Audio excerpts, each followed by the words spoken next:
कमाल का ताना दिया मंदिर में भगवान ने कि हमेशा मांगने ही आते हो, कभी मुझसे मिलने भी आ जाया करो। एक सेठ जी पर बहुत सारा पैसा था।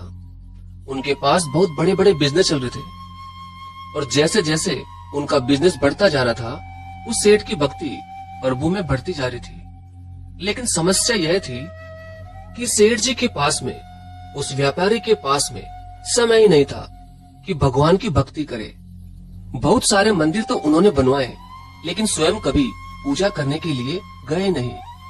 उन्होंने मंदिर में पुजारी रख दिए और पुजारी को नियुक्त कर दिया कि आपको सुबह शाम की इन मंदिरों में पूजा करनी है। तो वह सेठ घर में बैठकर खुश हो जाता था कि मंदिर में पुजारी तो रख ही दिए हैं, वह सब भगवान की पूजा करते रहेंगे, वहाँ सब संभाल लेंगे और इससे ज्यादा भगवान को चाहिए भी क्या। लेकिन एक बार उनके बिजनेस में बहुत बड़ा घाटा हुआ। वह ऐसे संकट में फंस गए कि जहां उन्हें 100 करोड़ रुपयों की आवश्यकता थी। और जब उन्हें लगा कि मैं अब हर तरफ से घिर चुका हूँ, बर्बाद होने के कगार पर पहुंच चुका हूँ, पैसा कहीं से भी अरेंज नहीं हो पा रहा है, तो याद आया कि मैंने इतने सारे मंदिर बनवाए हैं और भगवान को प्रसन्न किया है, तो चलो चल करके उनसे ही मांगते हैं। तो सुबह सुबह इस बात का व्यापारी ने बहुत ध्यान रखा कि सुबह सुबह बोने वाला जो समय है, उस समय ही जाना है। सबसे पहले भगवान से मैं ही बात करूं, कोई और आकर कुछ और ना मांग ले और भगवान का मन खराब हो ना जाए। इसलिए सबसे पहले सुबह सुबह ही दौड़ता हुआ वह सेठ मंदिर चला गया। लेकिन जब वह वहां पहुंचे अपने ही बनाए हुए एक मंदिर में, तो देखते हैं कि उनसे पहले लाइन में आकर एक भिखारी खड़ा हुआ है।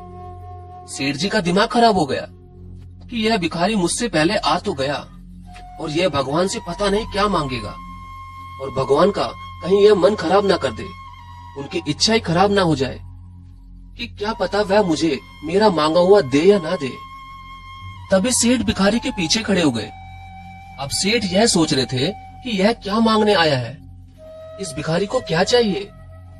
और भिखारी यह सोच रहा था कि सेठ जी भी यहाँ मांगने के लिए आए हुए हैं और इन सेठ जी को अब क्या चाहिए, इन्हें भगवान ने तो इतना कुछ दिया हुआ है।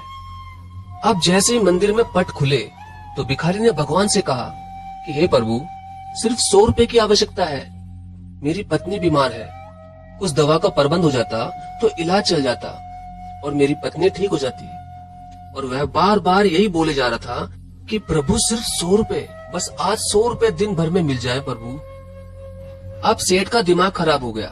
वह सोच रहा था कि यह भिखारी तो हट ही नहीं रहा, इसकी प्रार्थना तो चली जा रही है, चली जा रही है।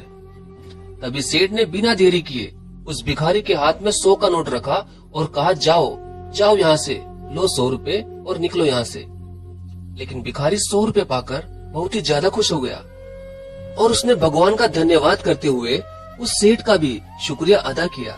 अब सेठ जी भगवान से हाथ जोड़कर कहने लगे कि प्रभु, उस भिखारी को तो मैंने भगा दिया 100 रुपए देकर, अब मेरी बात सुन लो, मुझे 100 रुपए नहीं 100 करोड़ रुपए चाहिए।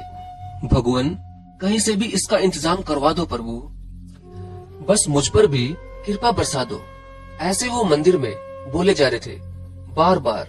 तो कमाल यह हुआ कि मूर्ति में से भगवान प्रकट हुए और कहने लगे कि तूने इस भिखारी से तो मेरा पीछा छुड़वा दिया, उसे 100 रुपए दे करके। अब मुझे तुझसे भी बड़ा अधिकारी ढूंढना पड़ेगा जो आए और तुझे 100 करोड़ रुपए दे करके तुझसे मेरा पीछा छुड़ा दे। सेठ जी की आंखों में आंसू आ गए, कहने लगे प्रभु ऐसा क्यों कह रहे हो। भगवान ने कहा, बस यही तो सच है, तुमने इतने मंदिर बनवाए, इतना सब कुछ करवाया, लेकिन कभी मुझसे मिलने नहीं आए। आज भी आए हो तो तब आए हो कि जब तुम्हें कुछ मांगना है। मैं प्रेम का भूखा हूँ, बस मिलने ही चले आते तो मैं इतना बड़ा संकट आने ही नहीं देता।